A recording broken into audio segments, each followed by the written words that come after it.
Hi friends, welcome to NS Fashion. ஈஸ்டருக்கு dress ready பண்ணினது தான் இந்த வீடியோவில் நம்ம பார்க்க போகிறோம்.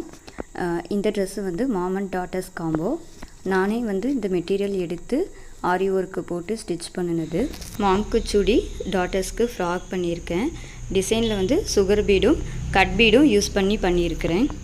சுடிக்கு 2.5 மீட்டர் கிளாத்தும் ஃப்ராக்குக்கு வந்து 5.5 மீட்டர் கிளாத்தும் நம்ம யூஸ் பண்ணியிருக்கோம். இது வந்து ஸ்லப் சில்க் மெட்டீரியலு. லைனிங் வந்து கிரேப்பில் யூஸ் பண்ணியிருக்கிறேன். மெட்டீரியல் சாஃப்டாக நல்லா இருந்துச்சு. இதில் 4 கலர்ஸ் அவைலபிளாக இருக்குது. சுடியோட அமௌண்ட் பார்த்திங்கன்னா 700 வருது. ஃப்ராக் அமௌண்ட் வந்து 850 வருது. ஸோ நம்ம வந்து மெட்டீரியலும் நம்மளே எடுத்து ஆரி ஒர்க்கு, லைனிங்கு, கிளாத்து எல்லாமே நம்மளே ரெடி பண்ணி கொடுக்குறோம். இல்லை கஸ்டமர் கேட்குற மாதிரி டிசைனும் வந்து கஸ்டமைஸ் பண்ணி கொடுக்குறோம். இந்த மாதிரி வீடியோஸ் பார்க்குறக்கு சேனலை சப்ஸ்கிரைப் பண்ணிக்கோங்க. Thank you friends.